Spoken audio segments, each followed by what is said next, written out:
Hi friends, आज इस video में हम वाटर साइकिल को समझने वाले हैं कि इसका क्या प्रोसेस होता है एंड डिफॉरेस्टेशन से वाटर साइकिल आपकी कैसे डिस्टर्ब होती है। वो सब मैं बहुत इजी लैंग्वेज में आपको समझाने वाली हूँ। सबसे पहले हम टॉपिक लेते हैं इवेपोरेशन।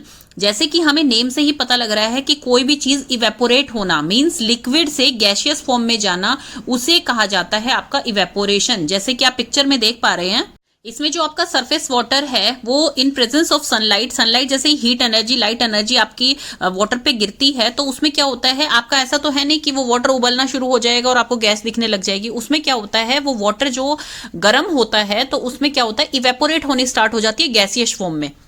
जैसे इसका बहुत अच्छा एग्जांपल है, आप गीले कपड़े जो है वो सुखा देते हैं बाहर धूप में, तो सनलाइट की प्रेजेंस में क्या होता है, वो गीले कपड़ों में से वाटर कहाँ चला जाता है, वो एकदम गायब तो हो नहीं जाता। वो क्या होता है, वो वाटर इवेपोरेट हो जाता है गैसियस फॉर्म में एनवायरमेंट के अंदर। उस प्रोसेस को कहा जाता है इवेपोरेशन।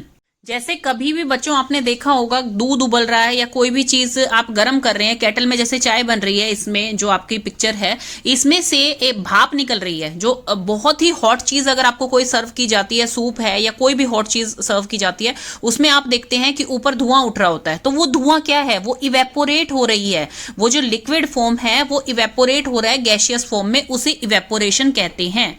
एंड सेकेंड प्रोसेस होता है आपका कंडेंसेशन। कंडेंसेशन क्या है वो भी आपको इसी पिक्चर से मैं समझाती हूँ। जो फर्स्ट आपका केटल गर्म हो रहा है और जो भाप निकल रही है, वो प्रोसेस आपका कहलाता है इवेपोरेशन। लेकिन वही गैसियस फॉर्म, वही वेपर्स जब दोबारा से लिक्विड बन जाते हैं तो उसे कहते हैं कंडेंसेशन, कि वो कंडेंस हो गया, दोबारा से उसी फॉर्म में आ गया। जैसे कि इसका बहुत अच्छा एग्जाम्पल है, आप घर में उबलता हुआ दूध देखते हैं या पानी, बॉइलिंग वाटर मान लीजिए, उबलता हुआ दूध तो निकल जाएगा। बॉइलिंग वाटर है, बॉइलिंग वाटर के ऊपर या गर्म दूध के ऊपर जब आप एक कोई भी ढक्कन ढक देते हैं तो ढक्कन ढकने के बाद क्या होता है, उस पर हल्के हल्के हल्के से वेपर्स बन जाते हैं। फिर वो दोबारा से जो है, जैसे आप वो प्लेट हटाते हैं गर्म दूध के ऊपर से, तो वो पानी गिरता है उसके ऊपर, उस प्लेट से। तो उसे कहते हैं कंडेंसेशन, कि वो गैसियस फॉर्म में आया, पहले जब उबला था तो भाप निकली उसमें से, और भाप जो है दोबारा से वाटर ड्रॉपलेट में चेंज होगी, तो उस प्रोसेस को कहा जाता है कंडेंसेशन। थर्ड आपका आता है प्रेसिपिटेशन। प्रेसिपिटेशन क्या होता है, जब लिक्विड जो होता है वो एटमॉस्फेयर में, जो लिक्विड आया है आपका कंडेंसेशन के थ्रू, और वो दोबारा से पृथ्वी पे जा रहा है, दोबारा से हम अर्थ पे भेज रहे हैं, उसे फॉल बैक हो रहा है। वो क्लाउड्स में रेन की फॉर्म से हो सकता है, स्नो की फॉर्म से हो सकता है, जो ओले पड़ते हैं वो फॉर्म हो सकती है, कोई भी फॉर्म हो सकती है। मतलब जो लिक्विड एटमॉस्फेयर में था वो दोबारा से पृथ्वी पर भेजना, उस प्रोसेस को कहा जाता है प्रेसिपिटेशन। अब मैं आपको बताती हूं कि प्लांट्स क्या हेल्प करते हैं वाटर साइकिल को मेंटेन करने में। देखिए, आपने एक प्रोसेस का नाम सुना है ट्रांसपीरेशन, ये मैंने आपको पिछले चैप्टर में करवाया था, जो आपका प्लांट्स वाला चैप्टर था।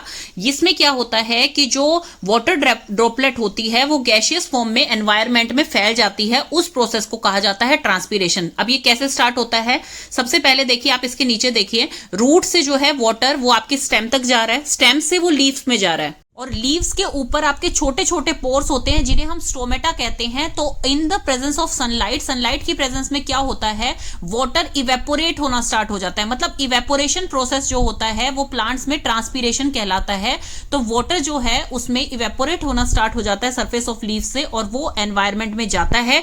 एनवायरमेंट में क्या होता है, इवेपोरेट हो जाता है वो, और एडिंग वाटर टू एयर, मतलब ताकि आपकी एयर जो है वो मॉइस्ट रहे, इस प्रोसेस को बोला जाता है ट्रांसपीरेशन। बच्चों, कभी भी आपको प्लांट में ट्रांसपीरेशन प्रोसेस अगर आंखों से हम नहीं देख सकते, लेकिन देखना हो तो क्या करेंगे, हम कोई भी प्लांट है उसके ऊपर इन प्रेजेंस ऑफ सनलाइट एक पॉलीबैग उसके ऊपर ढक देंगे, पॉलीथिन, और थोड़े देर बाद ही हम देखेंगे कि उस पॉलीथिन में हल्की हल्की सी ड्रॉपलेट बन गई है। तो वो कौन सा प्रोसेस हुआ है, इवेपोरेशन, जिसे हम प्लांट्स में ट्रांसपीरेशन का नाम देते हैं। अब ये आपको समझ आ गया कि प्लांट्स इवेपोरेशन क्या होती है, वो होती है ट्रांसपीरेशन। तो इस प्रोसेस में आपको दिख रहा है इवेपोरेशन हुई, ट्रांसपीरेशन की हेल्प से वो जो है एनवायरमेंट में चली गई आपकी एयर, जो मॉइस्ट एयर थी, जो लिक्विड था आपका। देन उसके बाद दोबारा से प्रेसिपिटेशन होगी बारिश के रूप में, और वो दोबारा से पृथ्वी पे आ जाएगा। तो इसे कहते हैं वाटर साइकिल। ये बहुत ही आसान है बच्चों। सबसे पहले वाटर होता है आपकी, जो पृथ्वी पे वाटर है, वाटर के बाद उसमें क्या होगा, सनलाइट की प्रेजेंस में वो हीट होना स्टार्ट होगा और वो इवेपोरेट कर जाएगा। इवेपोरेट करके, जितनी ज्यादा गर्मी होती है, आपको ये कहते हैं ना